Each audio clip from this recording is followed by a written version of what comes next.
This video is regarding OlamYah-El.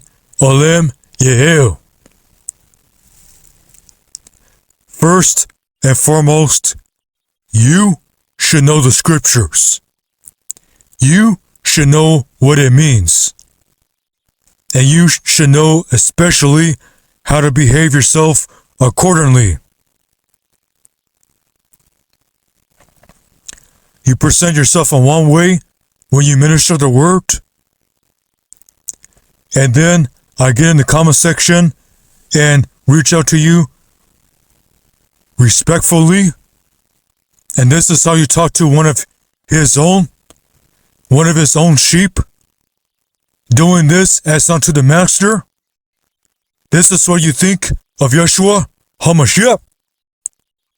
Yahusha.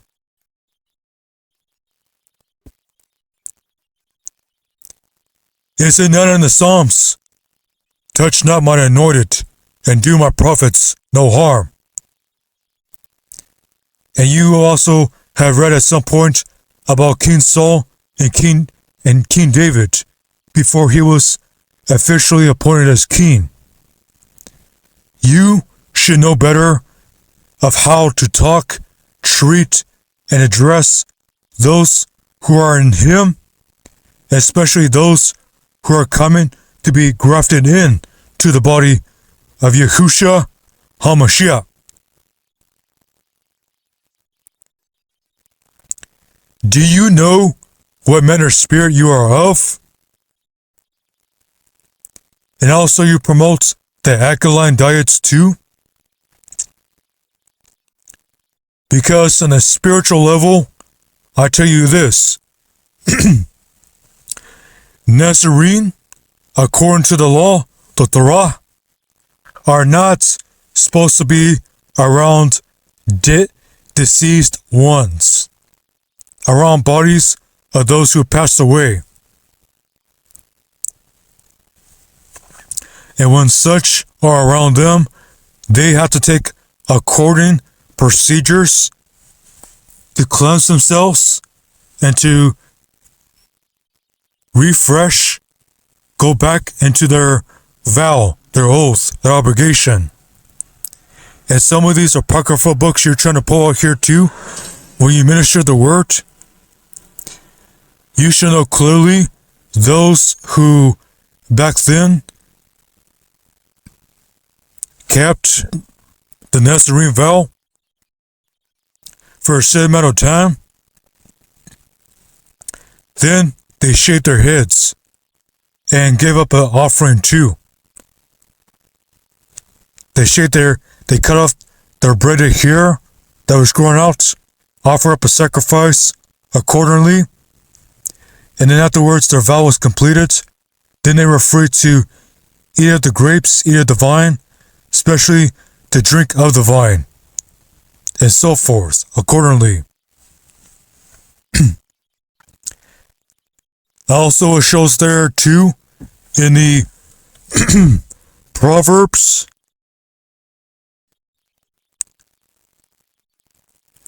those who forsake the way rest among the assembly of the dead. So, if you're still in the way, why are you behaving like this? Why are you insulating and covering yourself around those who are spiritually numb, who are lacking discernment? The Kodeshim, the saints, the set apart ones, those born again of the Ruach HaKodesh, who are supposed to be around you, should be lively stones. They should be alive unto the Ruach HaKodesh and dying off gradually to their flesh. Why are they spiritually immature? Why are they like babes and sucklings still on the milk and not eating solid meat, spiritual meat? Why do they behave as if they're in Christianity? As if they're going to church? Why are they not acting like the people of the book? What's keeping them from behaving like the people of the book? Like spiritual Israel. Those who walk after the Ruach HaKodesh. And in your comments over here, that's how you respond? You should know better than to behave like that, especially when you're up there in your years, an elder among the assembly. And you want those who are spiritually dead, those who are numb, barely alive in the spirit, the Ruach of Elohim, just so you could be comfortable in your greatness, in your prestigious position, in your fine garments, in your excellent wardrobes, in your posh, great, swelling words, and your fair speech. When you have many among you who are supposed to grow and do the work, the will of the Father who's in the Shemayim, then to sit there and play religious games with you. You are supposed to keep it alkaline, and you're over here on the internet having proverbial spiritual beef with others, with the strangers, others in the body, and you just want to keep pushing it.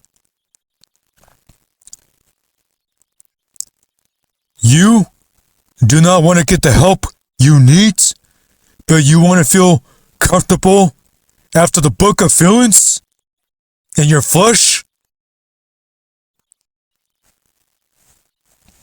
And then the more so when you're addressed accordingly with due respect, you say in the comment section, "Oh, I want to," and I'm paraphrasing your words, "Oh, I want to see your face, and I want to see you in person. Then I will answer your questions the more so."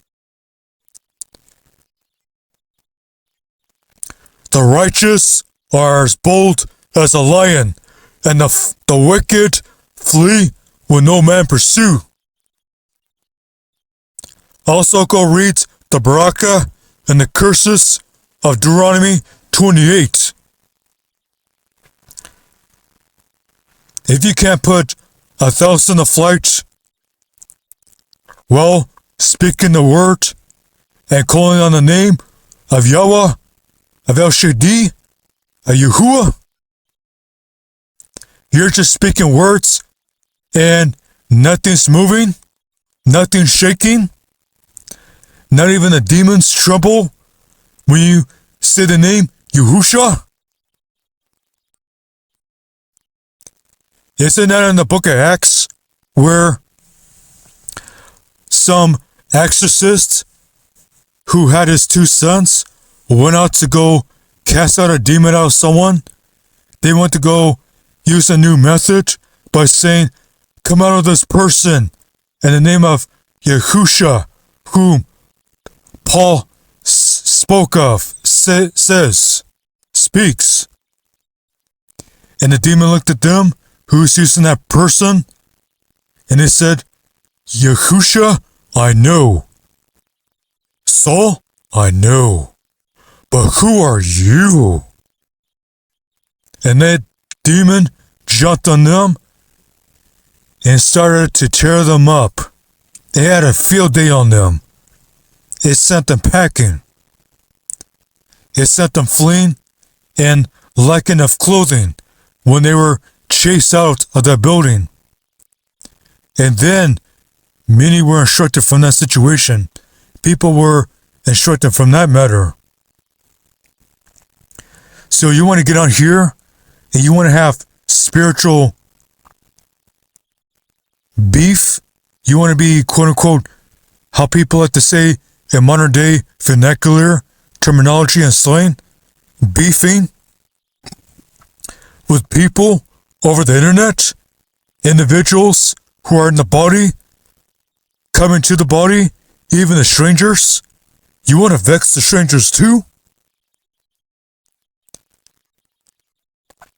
Then you want to hate your brother without a cause, if you're even in the body at all, period?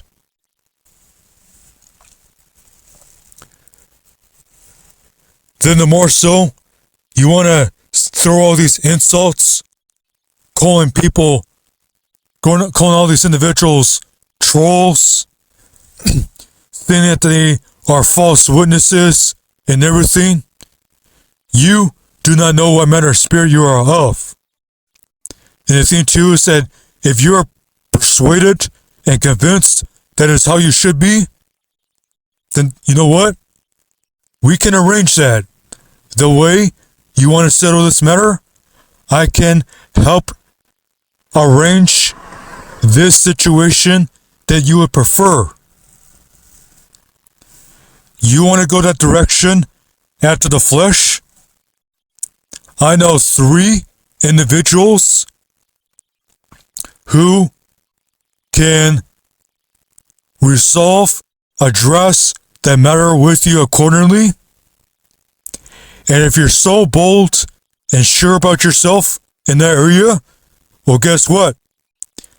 You better not sign any paperwork before or after the whole conflict resolution.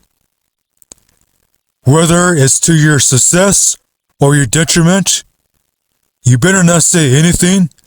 Whatever happens within Israel stays within Israel.